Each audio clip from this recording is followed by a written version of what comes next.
अच्छा जी, आप सबको इंतजार है कप्तान के खिताब का।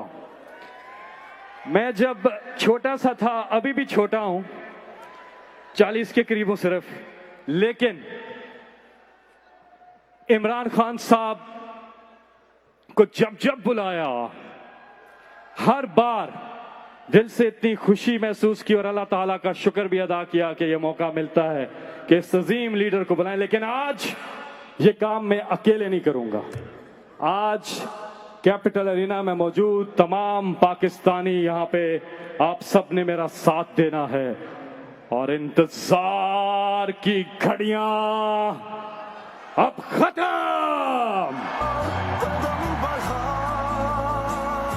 अब से चंद ही लम्हों में हम बुलाने जा रहे हैं एक साथ मिल के उस लीडर को जिसने अपने मुल्क के लिए, अपनी धरती के लिए अपना सब कुछ छोड़ दिया।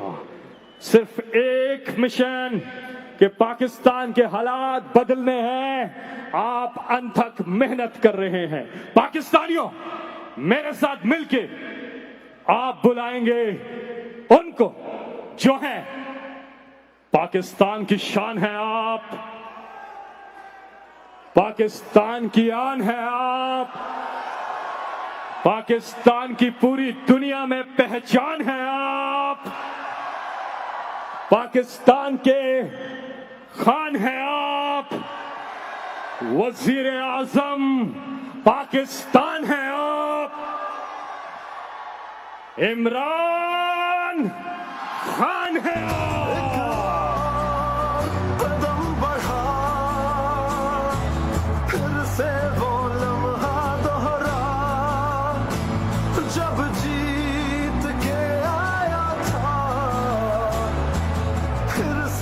वतन को जुटा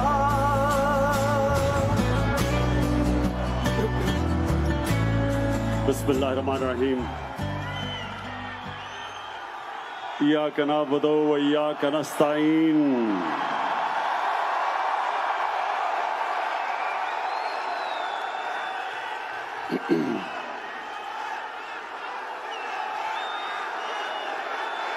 बहुत बहुत शुक्रिया।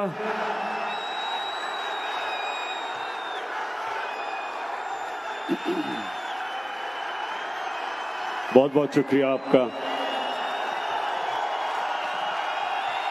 दिल से आपका शुक्रिया अदा करता हूं, दिल से शुक्रिया अदा करता हूं जो आज आपने मुझे इज्जत दी।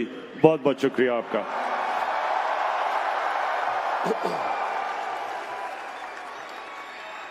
अच्छा, वॉशिंगटन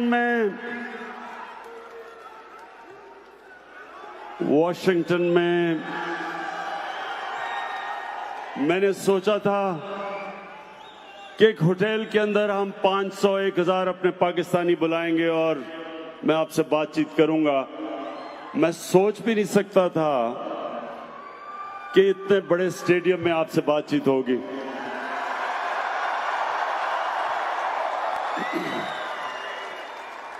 अच्छा, अब आपने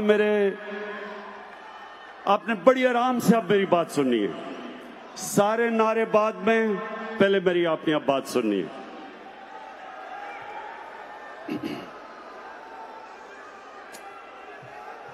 मेरे पाकिस्तानी अमेरिकन, नहीं अभी नहीं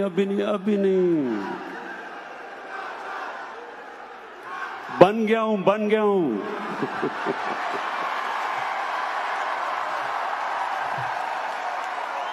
22 साल से सुनता था वजीर आजम इमरान खान, अब बन गया हूं।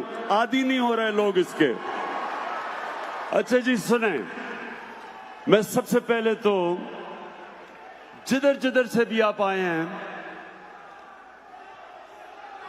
जिन भी शहरों से आप आए हैं, मैं आपको खुशामदीद कहता हूं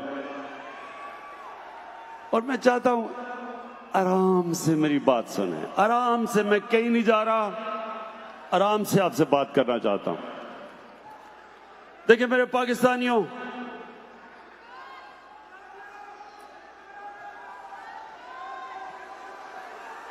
एक चीज एक चीज आपने याद रखनी है कि ये जो अल्लाह ने हमें मुल्क दिया, सुने आराम से, पाकिस्तान जो अल्लाह ने हमें मुल्क दिया, ये किसी को भी अंदाजा नहीं है कि ये अल्लाह की कितनी बड़ी नेमत है। ये हमारा मुल्क, ये अल्लाह ने एक खास नेमत के तौर पे हमें दिया। और मेरे पाकिस्तानियों, ये वो मुल्क है जो इंशाअल्लाह ये हर साल आप इसको तब्दील होते देखेंगे। ये हर साल मुल्क ऊपर जाता रहेगा।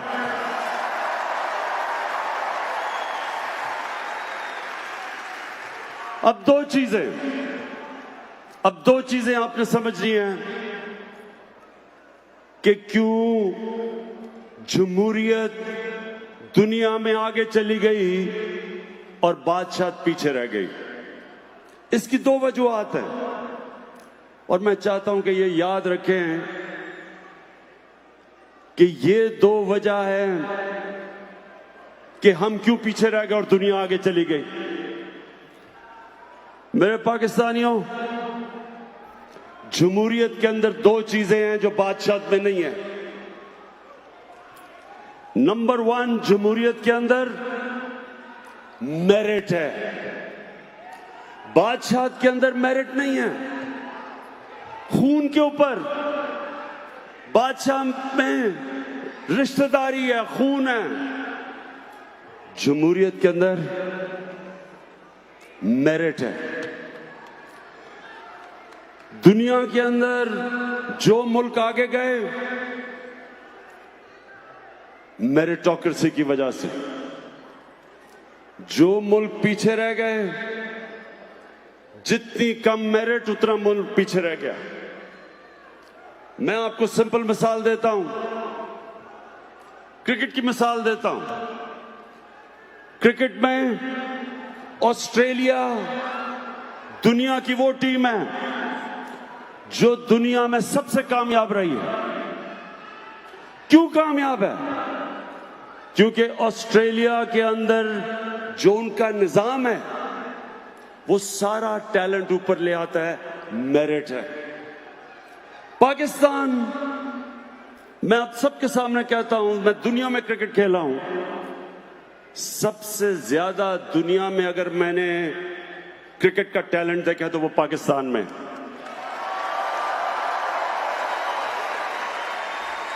लेकिन क्योंकि मेरिट नहीं है, मेरिट का सिस्टम नहीं है, हम वो टैलेंट को ऊपर नहीं ला सकते। हम इसलिए आज दुनिया को डोमिनेट नहीं कर रहे क्योंकि मेरिटोक्रेसी नहीं है। तो बादशाह क्यों पीछे रह गई? अगर एक जबरदस्त बादशाह आया भी, ये जरूरी नहीं कि उसका बेटा भी अच्छा होगा। जमहूरियत के अंदर क्यों जमहूरियत आगे निकल गई? क्योंकि मेरिट के ऊपर लीडरशिप आती रही। ये आपके सामने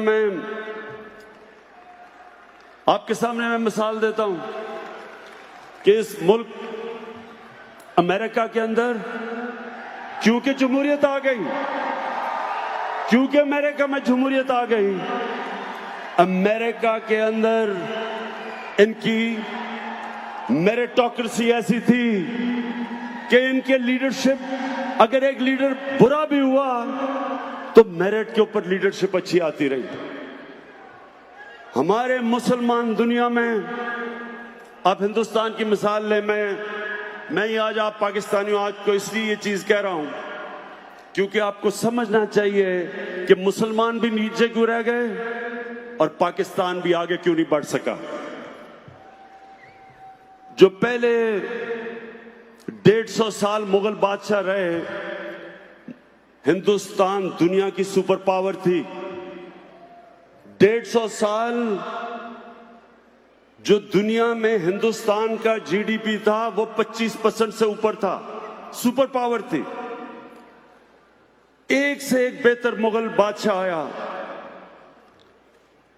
4 मुगल बादशाहों ने तकरीबन 150 साल हुकूमत की, लेकिन औरंगजेब के बाद जो उसके बच्चे आए किसी में भी कैपेबिलिटी नहीं थी। तो 7 मुगल बादशाह 13 साल में बदले, सारे एक से एक बदतर आया और वही मुगल एम्पायर खत्म हो गया। उसी तरह ऑटोमन एम्पायर, एक से एक बेहतर ऑटोमन बादशाह आता रहा सुलेमान तक, सुलेमान द मैग्निफिसेंट। उसका बेटा ठीक नहीं था और उधर से नीचे जाना शुरू हो गया। जमहूरियत में क्या होता है, क्योंकि खून के ऊपर नहीं सिलेक्शन होती लीडरशिप की, मेरिट के ऊपर होती है। इसलिए जिस तरह इलामा इकबाल ने भी कहा, शाह वलीउल्लाह ने भी कहा कि मुसलमान पीछे बादशाह की वजह से रह गए। अब पाकिस्तान पे आ जाएं। हमारे मुल्क में कायदे आजम के बाद क्यों नहीं कोई लीडर मिला? एक जुल्फिकार अली भुट्टो थे, एक कैरिस्मेटिक इंटेलिजेंट लीडर थे, लेकिन उसके बाद क्या हुआ? उसके बाद हुआ क्या? हमारे मुल्क में एक किस्म की बादशाहत आ गई, मेरिट नहीं आई। जमहूरियत भी जब आती थी मेरिट नहीं आई। नवाज शरीफ को किस तरह लीडर बनाया गया? मिलिट्री डिक्टेटर ने उठा के बना दिया, कोई मेरिट नहीं थी। उनके भाई शहबाज शरीफ क्यों चीफ मिनिस्टर बन गए? उनके भाई थे। आसिफ जरदारी और बिलावल भुट्टो कैसे लीडर बन गए?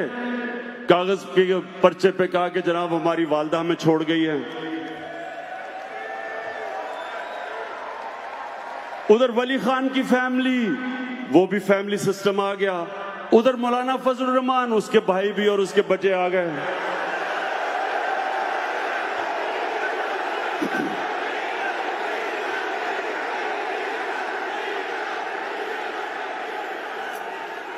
कहने का मकसद यह है कि जब जमहूरियत भी आई, मेरिट तो नहीं आई। सो ये प्लीज याद रखें कि नंबर 1 चीज कि जिस माशरे में मेरिट नहीं होती वो आगे नहीं बढ़ता। आज चाइना आप चले जाएं, चाइना की जो कम्युनिस्ट पार्टी है उसको स्टडी करें, बेहतरीन मेरिट का सिस्टम है। चाइना की कम्युनिस्ट पार्टी, जिस तरह हमने पूरा, उन्होंने मुझे प्रेजेंटेशन दी, जबरदस्त सिस्टम है। वो सारे मुल्क से बकायदा देखते हैं कि कोई हर फील्ड में मेरिट ऊपर कैसे आ रहा है।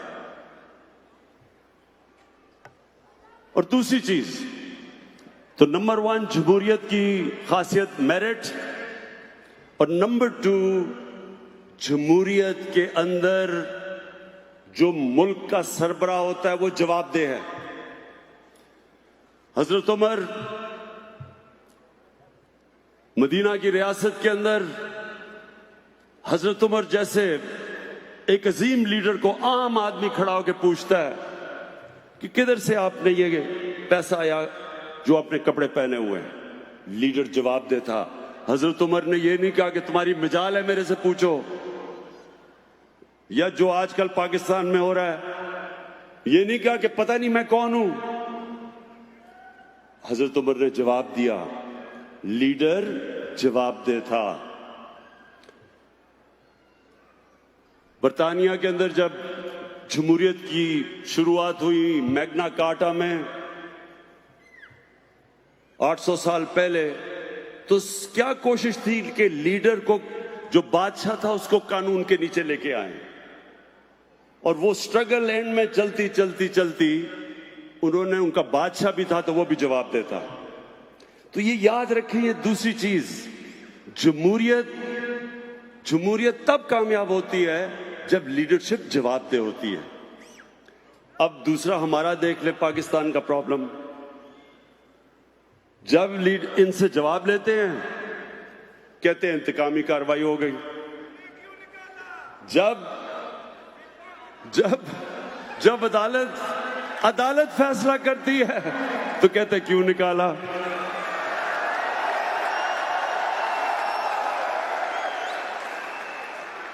आप और ये जो आज पाकिस्तान में हो रहा है ये नया पाकिस्तान बन रहा है। कभी इन लोगों से जवाब नहीं लिया गया था, कभी लीडरशिप से जवाब नहीं लिया गया था। लोग कहते हैं ना जी कि किधर है नया पाकिस्तान। आपकी आंखों के सामने नया पाकिस्तान बन रहा है।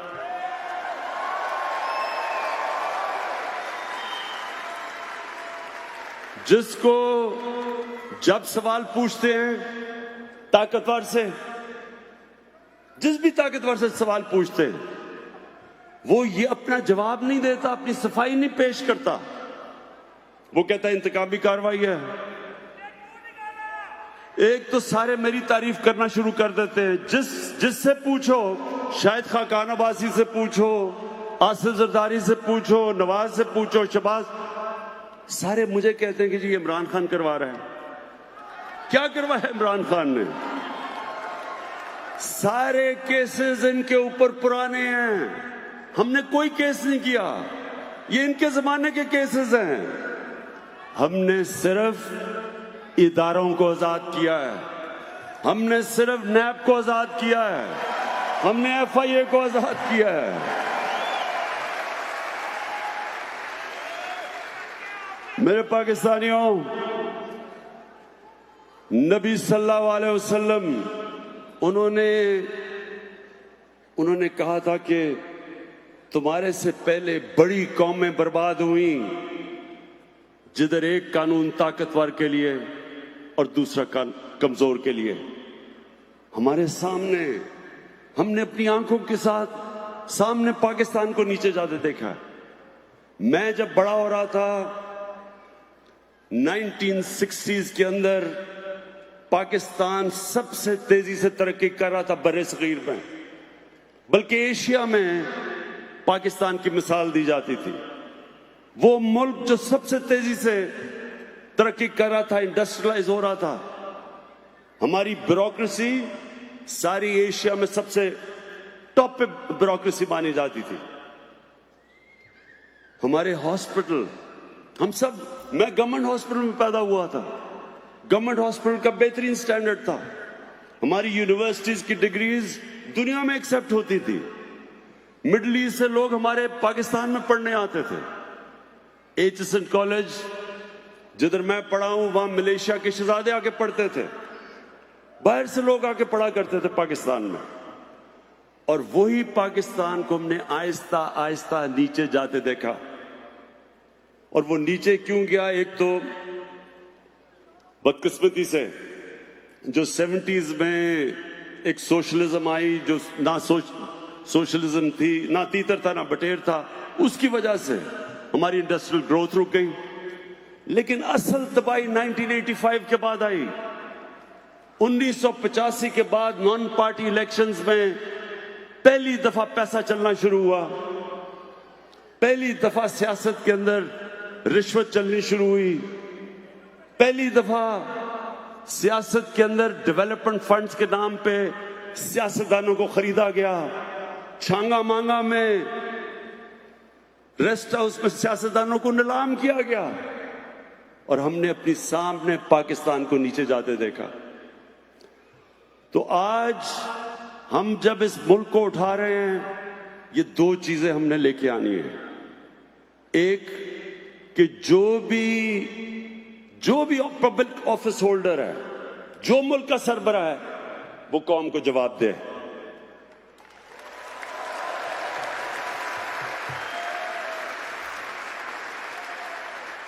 आजकल ये सारे सब इकट्ठे हो गए हैं।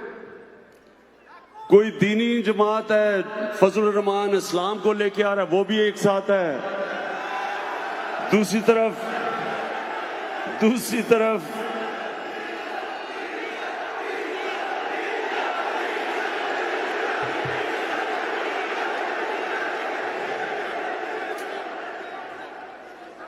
वो कह रहे हैं कि पहली दफा पाकिस्तान की असेंबली डीजल के बगैर चल रही है। तो फजल रहमान, दूसरी तरफ सेकुलर बिलावल भुट्टो, वो भी साथ मिल गया है। फिर नून लीग, जिसका पता ही नहीं कि वो क्या है, वो भी साथ है। सब इकट्ठे हैं। इनका सब एक मकसद है, सिर्फ एक मकसद है। इनका सिर्फ एक मकसद है। क्या है?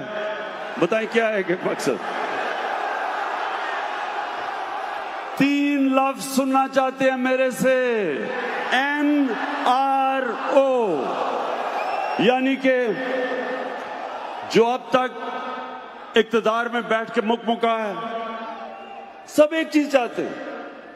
तो नंबर 1, ये मैं आज आप सबके सामने कहना चाहता हूं, दुनिया इधर उधर हो जाए,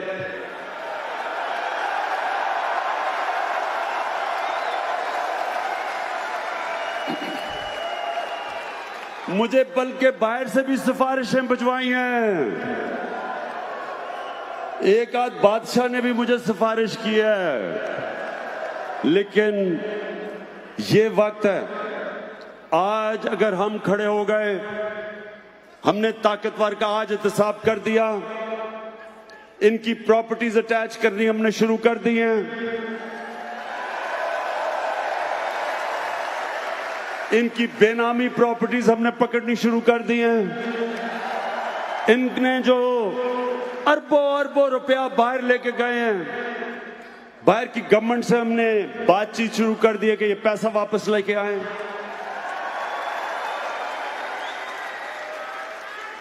और ये याद रखना कि ये है वो वक्त जब पाकिस्तान बदलेगा। आपके सामने बदल रहा है। और दूसरी चीज, हमने पाकिस्तान में मेरिटोक्रेसी लेके आनी है, मेरिट का सिस्टम लेके आना है। मैं आप सबसे ज्यादा, मैं भी एक ओवरसीज पाकिस्तानी बड़ी देर रह चुका हूं। मैं 18 साल की उम्र में बाहर गया, क्रिकेट खेलने गया, पहले पढ़ाई की, फिर 18 साल तक बाहर, आधा साल बाहर रहता था, क्रिकेट खेलता था। तो मेरा सबसे ज्यादा ओवरसीज पाकिस्तानी के साथ राब्ता रह चुका है। मैंने अमेरिका में भी पाकिस्तानी कम्युनिटी देखी शुरू में। मैंने इंग्लैंड में खास तौर पे अपनी पाकिस्तानी कम्युनिटी को आते देखा। First generation, second generation, third generation अपने सामने देखा। मैंने जो एक नतीजे पे आया वो ये कि हमारे लोग जब उनको मौका मिलता है, जब जो अंग्रेजी में कहते हैं लेवल प्लेइंग फील्ड मिलती है, जब उनको एक ऐसा निजाम मिलता है जिधर मेहनत का फल मिलता है, जिधर वो मेहनत करता है उसको फल मिले, हर जगह मैंने पाकिस्तानियों को ऊपर आते देखा है, एक्सेल करते देखा है।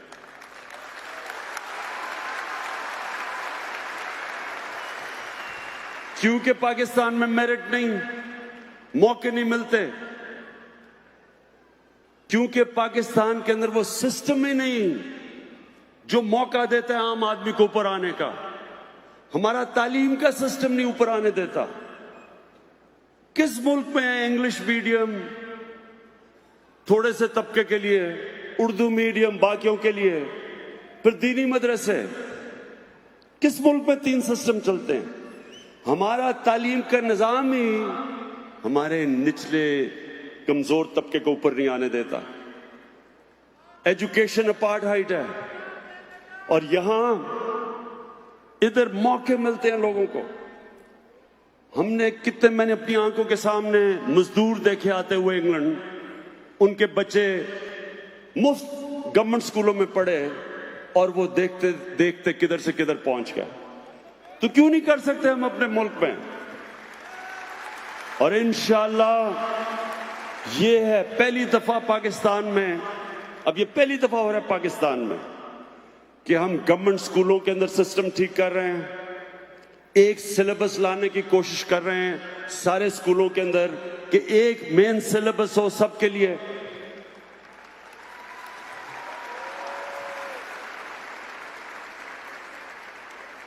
ताकि मौका मिले ऊपर आने के लिए हमारे लोगों को। हम पहली दफा मदरसों के, हमने साथ बैठे मदरसों के जितने भी उनकी तंजीमें थी उनके साथ हम बैठे। अभी हमने उनसे मुआहदा किया है कि मदरसे के बच्चों को भी मौका मिले ऊपर आने का, उनके लिए भी दीन के अलावा साइंस के सब्जेक्ट पढ़ाए जाएं, मैथ्स पढ़ाए जाएं, मौका दिया जाए ताकि वो भी डॉक्टर्स बन सकें, वो भी ऊपर आ सकें। कौन तो अपने मुल्क में अब तक, अब सोचे 8 लाख बच्चे हैं जो इंग्लिश मीडियम स्कूलों में जाते हैं। 8 लाख। 3.25 करोड़ बच्चे जाते हैं उर्दू मीडियम में। 25 लाख बच्चे जाते हैं दीनी मदरसों में। तीनों पैरेलल सिस्टम है, 3 पैरेलल कल्चर हैं। तो ये सबसे बड़ा कदम होगा कि पाकिस्तान के अंदर एक मेन तालीम का सिलेबस आए ताकि एक कौम बने हम, तब एक कौम बने।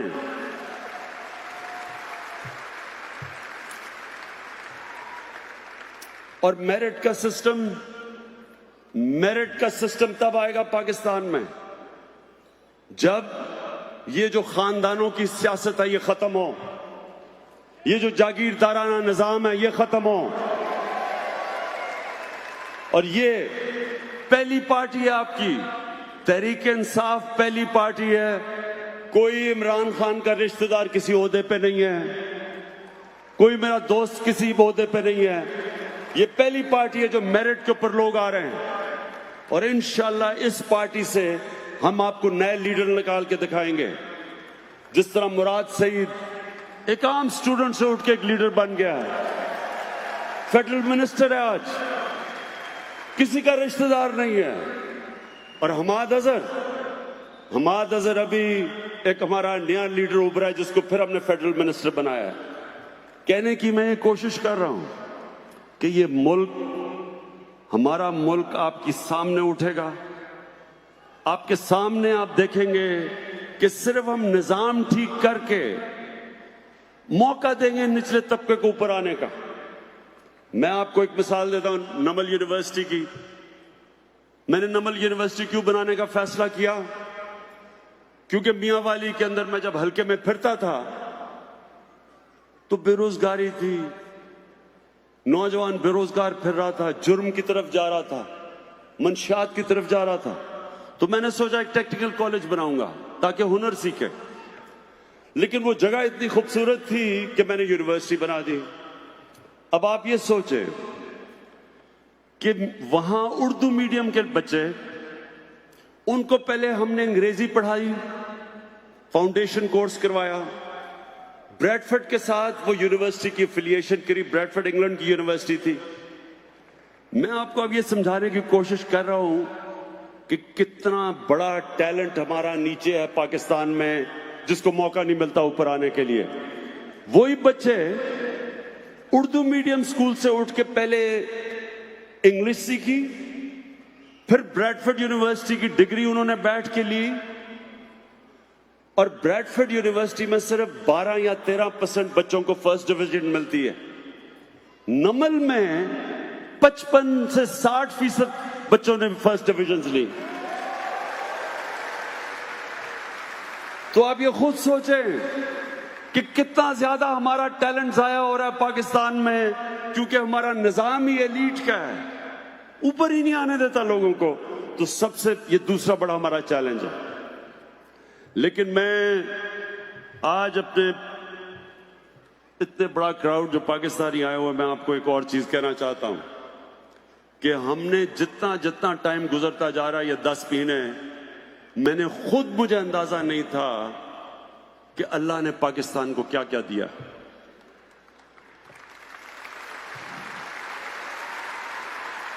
पहले तो आपको अंदाजा नहीं कि पाकिस्तान में कितना अल्लाह ने मिनरल्स दिए हैं, मदनियात।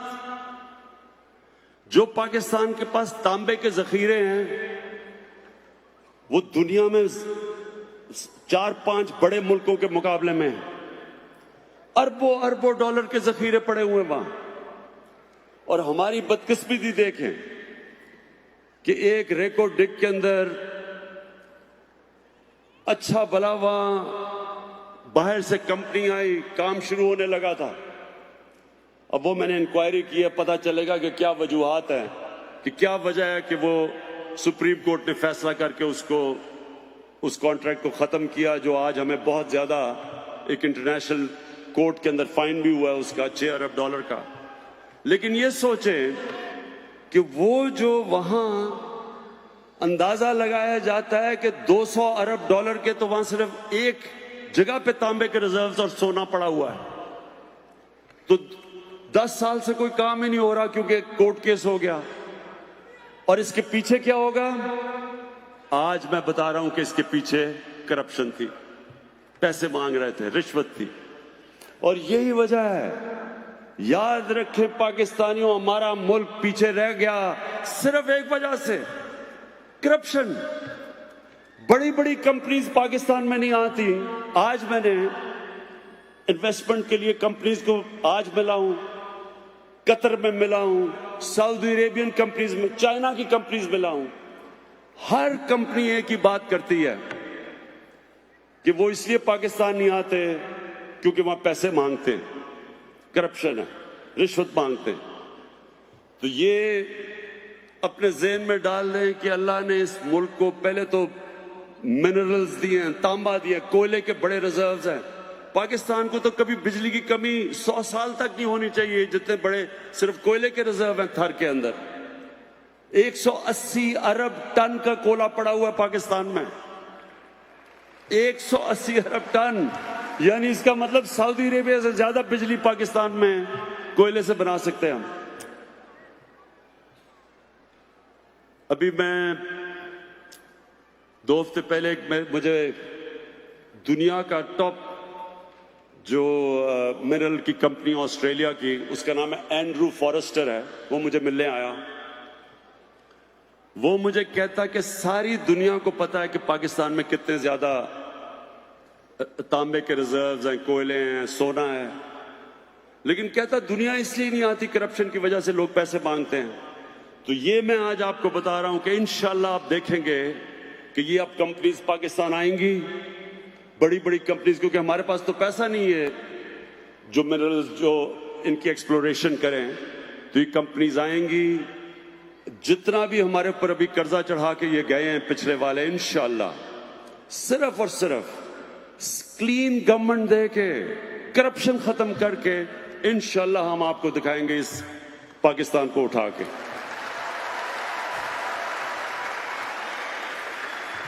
हम चाइना गए, अब ये सुने जरा, जो हमें अल्लाह ने जमीन दी है, ये जो हमारे पास जमीन है, ये जरखेज तरीन जमीन है। हम अभी चाइना गए, चाइना की कंपनीज से हमने MOU साइन किया सीपैक के अंदर। तो उन्होंने हमें बताया कि पाकिस्तान में जो गाय की एवरेज कि कितना गाय दूध देती है, 6 लीटर। पाकिस्तान में 6 लीटर है एवरेज गाय का। चाइना के अंदर 20 से 24 लीटर है। अब सिर्फ ये सोच ले कि अगर हम 6 से 12 लीटर कर दे तो पाकिस्तान में दूध एक्सपोर्ट हम कर सकते हैं। मैं सिर्फ आपको मिसालें दे रहा हूं कि इस मुल्क में अल्लाह ने इतना कुछ दिया है, लेकिन हमने ना इसके ऊपर इन्वेस्टमेंट की, ना तवज्जो दी।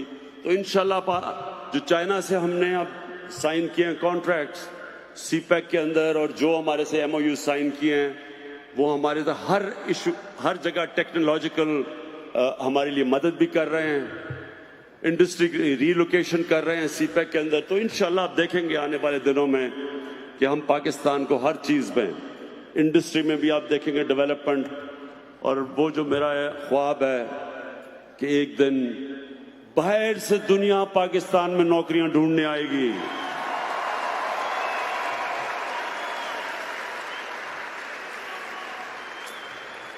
अब मैं आपसे ये अब मेरे से सब पूछते हैं कि जी आपकी विजन क्या पाकिस्तान की, कि किस तरह का पाकिस्तान होना चाहिए।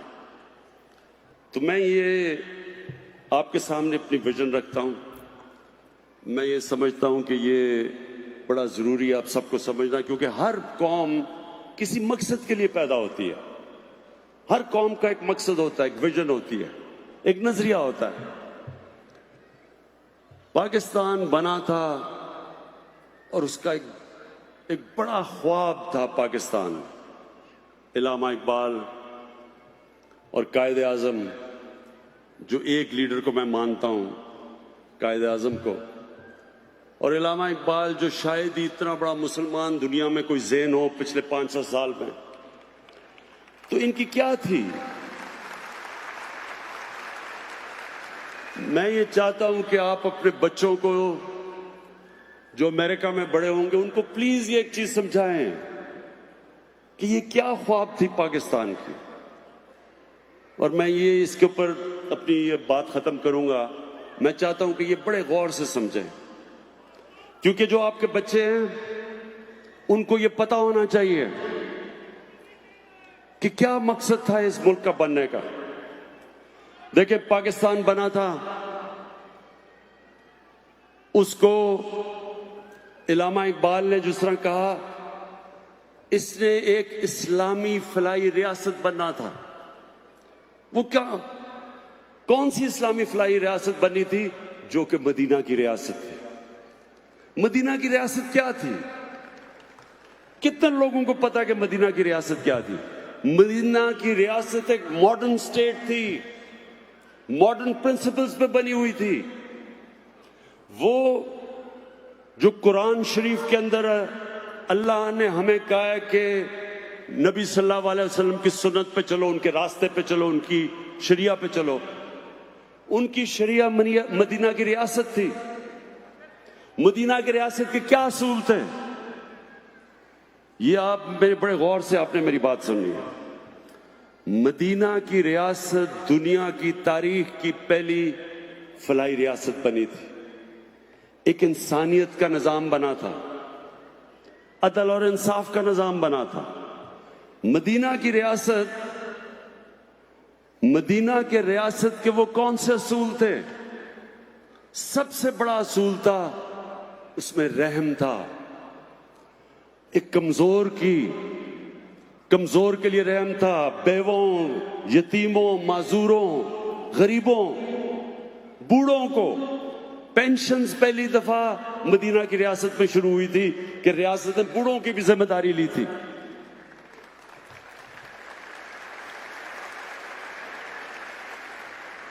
पैसे नहीं थे, वो गरीब थे, उनके साथ दो सुपर पावर्स थी, पर्शियन एम्पायर और रोमन एम्पायर। पैसा तो उनके पास था, वहां अमीर अमीर था, गरीब गरीब था। इनके पास तो पैसा भी नहीं था। लेकिन सरकार मदीना ने फैसला किया कि रियासत की जिम्मेदारी है अपने कमजोर तबके को ऊपर उठाने के लिए। पहली दफा प्रोग्रेसिव टैक्सेशन निकली, जो आजकल मगरिब में आप देखते हैं। प्रोग्रेसिव टैक्सेशन, पैसे वालों से टैक्स लिया और कमजोरों के ऊपर खर्च किया। ये पहली दफा हुआ था, उससे पहले कोई कॉन्सेप्ट नहीं था। उससे पहले बादशाह अमीर और उसके इर्द गिर्द अमीर, बाकी कौम गरीब। ये जो प्रोग्रेसिव टैक्सेशन, पैसे वालों से लेके गरीबों को देना, ये पहली दफा मदीना में हुआ था। फिर ख्वातीन को राइट्स दिए गए थे, वो भी रेवोल्यूशन थी। पहली दफा ख्वातीन को हिस्सा दिया गया था जायदाद के अंदर। आज तक मुझे अफसोस से कहना पड़ता है कि आज तक पाकिस्तान में हम स्वाय थोड़े से शहरों के, देहात में आज तक हम औरतों को उनका हिस्सा नहीं देते जायदाद में। ये तहरीक इंसाफ अब कानून लेके आ रही है कि ये बाय कानून उनको देना पड़ेगा, हमारी औरतों को हिस्सा। फिर पहली दफा गुलामों को सरकार मदीना ने कैसे उठाया? उन्होंने कहा कि गुलामों को आपने बिल्कुल उस तरह ट्रीट करना है जिस तरह वो आपका फैमिली का मेंबर है। उन्होंने जो गुलामों, आप ये सुने जरा, आप कितनी दुनिया में जो ब्लैक अफ्रीकन्स हैं, कितना उनसे जुल्म हुआ दुनिया में देख लें। लेकिन सरकार मदीना ने जब हजरत बिलाल को उठा के उन्होंने माशरे का एक मेंबर बनाया, उससे क्या हुआ? मुसलमान दुनिया वो वाहिद एग्जाम्पल है जिधर गुलाम बादशाह बन गए। स्लेव डायनेस्टीज थी हिंदुस्तान में, स्लेव डायनेस्टी थी। कुतुबुद्दीन ऐबक गुलाम था, तुर्की में मामलूक वो गुलाम थे, वो जो बादशाह बन गए। ये गुलामों को आजाद किया, ख्वातीन को राइट्स दी, इंसानों को बराबर किया। जो उनका आखिरी खुतबा था अराफात के ऊपर, जो नबी सल्लल्लाहु अलैहि वसल्लम का आखिरी खुतबा था, उन्होंने ह्यूमन राइट्स का चार्टर बताया जो आज यूएन कह सकती है। वो आप ये समझेंगे कि आज यूनाइटेड नेशंस का चार्टर अनाउंस हो रहा है, जो उन्होंने आखिरी खुतबे में कहा कि इंसान बराबर हैं, चाहे जो मर्जी उनका रंग हो। जो माइनॉरिटीज थी, मिसाक मदीना साइन किया यहूदियों से, ईसाइयों से, कि आपकी जो इबादत गाह हैं उनको हम प्रोटेक्ट करेंगे। ये सारे मॉडर्न कॉन्सेप्ट्स थे। और ये बनना है पाकिस्तान ने। ये है हमारी विजन, ये पाकिस्तान हमने बनाना है। एक इंसानियत का निजाम, एक इंसाफ का निजाम, एक मेरिट का सिस्टम। जो मदीना की रियासत ऊपर कैसे गई? मेरिट का सिस्टम था। जो भी ऊपर हो, जो भी अच्छा करता था उसको ऊपर ले आते थे। खालिद बिन वलीद वो कमांडर था जिसने तकरीबन मुसलमानों को जंगे ओहद में शिकस्त दे चुका था। उसको उन्होंने उठा के सैफुल्लाह का खिताब दे दिया मेरिट के ऊपर। बड़े पुरानों ने कहा जी हम आपके साथ ज्यादा देर से लड़ रहे हैं, तो ये आपने खालिद बिन वलीद को क्यों सैफुल्लाह का दिया? मेरिट के ऊपर दिया। मेरिट का सिस्टम था। जो आता था, जो भी उम्मा में आता था, मेरिट के ऊपर वो ऊपर आ जाता था। तो हमने भी पाकिस्तान में वो उसूलों के ऊपर अपने मुल्क को खड़ा करना है। और इंशाल्लाह आप ये देखेंगे कि अल्लाह ने जो हमारे मुल्क में टैलेंट दिया है, जब मौका मिलता है हमारी कौम को, लोग दुनिया में जिधर जाते हैं ऊपर से ऊपर चले जाते हैं। मैं जब क्रिकेट में ऊपर गया था तो मैं इंग्लैंड गया था। इंग्लैंड में मैंने सीखी थी क्रिकेट। और हम वापस जब इंग्लैंड से आए तो फिर हमने अपने लोगों को, अपने बाकी खिलाड़ियों का स्टैंडर्ड रेज किया। और अब वर्ल्ड कप के बाद मैंने फैसला किया है कि मैं अब ये पाकिस्तान टीम को ठीक करने लगा हूं। इंशाल्लाह आपको उनको तौफीक है।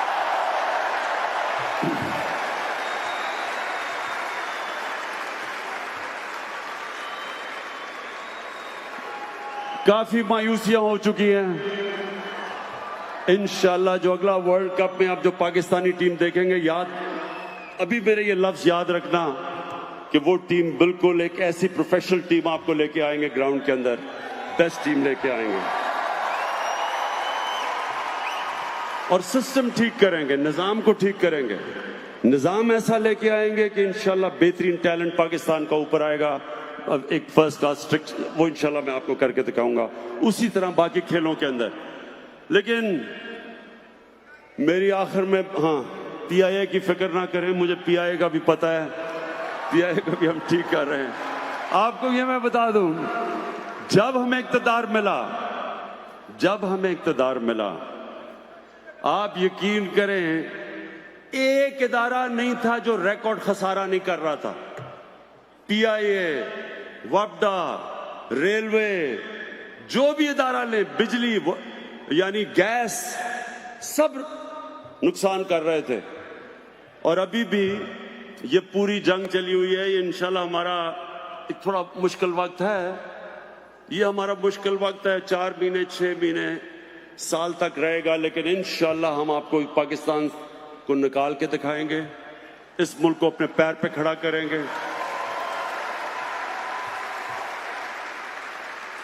जो ताजर आज पाकिस्तान में कह रहे हैं कि हम रजिस्टर नहीं होंगे। सब सुन लें मेरी बात कि जो कर्जा पाकिस्तान पे चढ़ा हुआ है सारे ताजरों को रजिस्टर होना पड़ेगा। और अगर सब मिलके थोड़ा थोड़ा टैक्स दें, कोई मुश्किल नहीं है पाकिस्तान को कर्जों की दलदल से निकालना। लेकिन यह नहीं होगा कि मुल्क, आज सुने जरा पाकिस्तान का हाल क्या है, जो हमें पाकिस्तान मिला था। पहले सबसे कम टैक्स पाकिस्तानी देते हैं, दुनिया में सबसे कम टैक्स जीडीपी रेशियो है पाकिस्तान का। ऊपर से जो इन्होंने कर्जे चढ़ाए, अच्छा मैं जरा आपकी नॉलेज टेस्ट करना चाहता हूं, 10 साल पहले कितना पाकिस्तान का कर्जा था?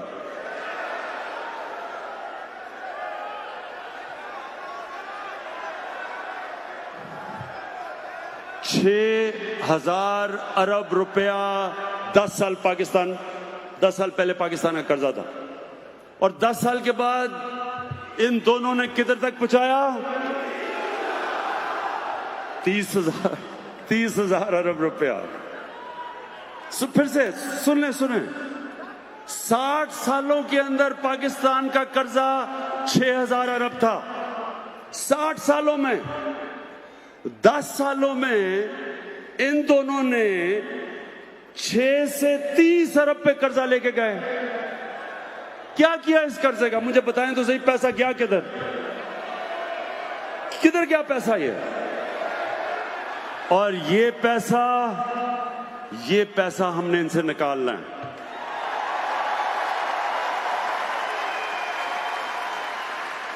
मैं फिर से इनको कहना चाहता हूं, जो मर्जी आपने करना करें, सब इकट्ठे हो जाते हैं जी जमहूरियत बचाने के लिए, अपने पैसे बचाने के लिए सब इकट्ठे हो जाते हैं। आप इकट्ठे हो जाएं, आपने धरना करना है, मैं आपको कंटेनर दूंगा, उसमें धरना भी कर लें। आपने जलसे जुलूस करने हैं, वो कीमे के नान के बगैर आपके लोग नहीं निकलते। हम शायद तहरीक इंसाफ के वर्कर ही भेज दें थोड़े से, ताकि आपके जलसे थोड़े से बड़े हो जाएं। जो मर्जी करना है करें, आपको पैसा वापस करना पड़ेगा।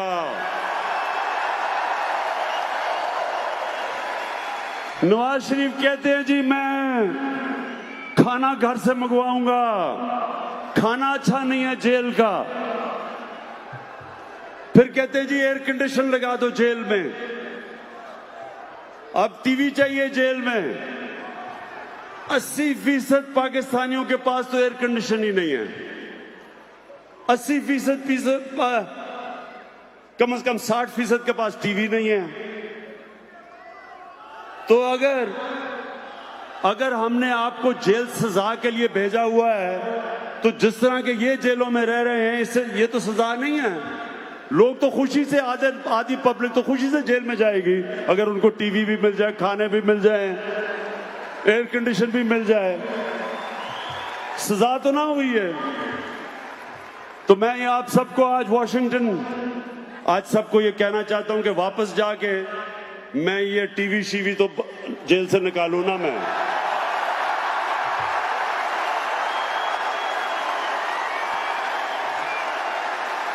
एयर कंडीशन भी निकालें जेल से।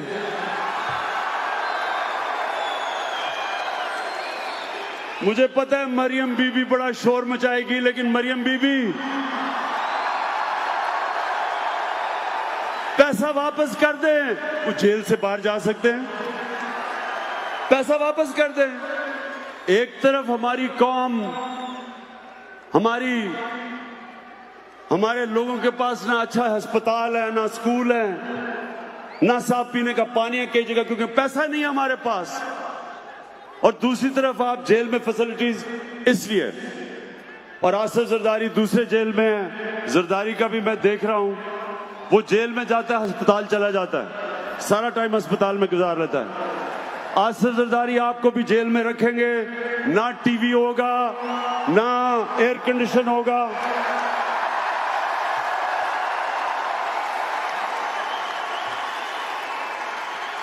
बड़ा आसान है जेल से निकलना, पैसा वापस करो, हम जेल से आपको निकाल देंगे। अच्छा, और एक और, अब खाकान अब्बासी बार बार तकरीरें कर रहे थे कि मुझे जेल में डालो, अगर मैंने कुछ गलत किया तो जेल में डाल दिया अब हमने उसे।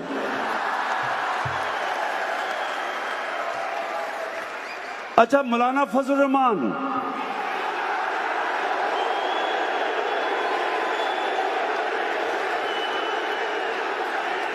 मौलाना फजल रहमान कहता है ऑपोजिशन को कि क्या तब हम सब इकट्ठे होंगे जब हम सब जेल में होंगे? हाँ मौलाना फजल रहमान, अब जब सब जेल में इकट्ठे होंगे। देखे पाकिस्तानियों, ये है तब्दीली। कभी आज तक कभी ताकतवर को पाकिस्तान के कानून ने कभी भी उसका एहतसाब नहीं किया, और ये है सबसे बड़ी तब्दीली। और इसी वजह से ये इंशाल्लाह हमारी कौम उठेगी, इसी वजह से इंशाल्लाह हमारा मुल्क एक अजीम मुल्क बनेगा। अच्छा, अब क्या चाहते हैं? मैं डोनाल्ड ट्रंप से क्या कल बातें करूं?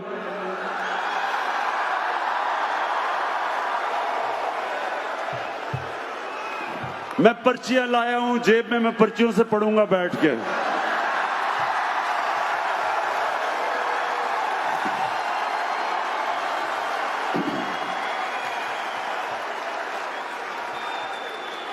मुझे बड़ा फख्र है इस चीज पे कि मैं पहले दिन से कह रहा था कि अफगानिस्तान में कोई मिलिट्री सॉल्यूशन नहीं है। मैं बार बार कहता रहा कि जंग से मसला नहीं हल होने लगा। मुझे हर किस्म की मुझे बुरा भला कहा गया, दहशतगर्द कहा गया, तालिबान खान कहा गया, पता नहीं क्या क्या कहा गया, लेकिन अल्लाह अल हक है, सच का खुदा है। आज सारी दुनिया कह रही है कि अफगानिस्तान में मिलिट्री सॉल्यूशन नहीं। तो इंशाल्लाह मैं आपका केस रखूंगा डोनाल्ड ट्रंप के सामने, आपको बिल्कुल इंशाल्लाह शर्मिंदा नहीं होने दूंगा। और एक आखिरी, हुए लीडर जब बेईमान किया नुकसान, भुला कर आखिरत कायद का था फरमान है पाकिस्तान भला ही मुमलिकत। हुए लीडर जब बेईमान किया नुकसान, भुला कर आखिरत। अब लोग नहीं नादान, अब लोग नहीं नादान, गए सब जान कहे इमरान खान। अब होगी जो निगरान, ये नस्ल जवान बढ़ेगा पाकिस्तान। दिल में होनी इंसाफ तो हो इंसाफ कहे इमरान खान। जो चली है अब तहरीक के होगा ठीक, प्यारा पाकिस्तान। अच्छा, बस। अच्छा, मैं आखिरी चीज, मैंने जब 23 साल पहले पॉलिटिक्स में आया था, मैंने एक चीज कही थी, वो मैं आज उस पर अपनी तकरीर खत्म करता हूं। पाकिस्तानियों, 23 साल पहले मैंने एक चीज कही थी, मैं उस पर अपनी बात खत्म करता हूं, और वो ये था कि ना आज तक मैं कभी किसी के सामने झुका हूं,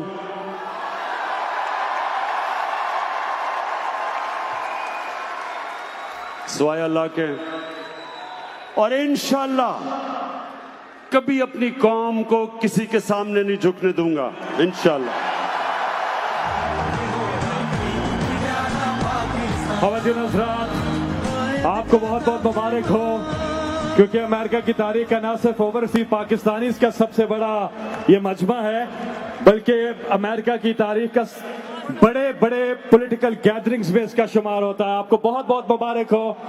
और जो ट्रेंड की बात कर रहा था, डीसी में नंबर 1, पाकिस्तान में नंबर 1 और दुनिया में टॉप 3 में चला गया इमरान खान का जलसा।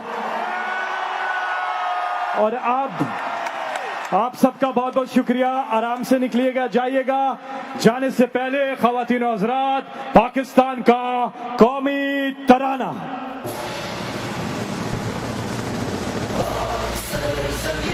Shah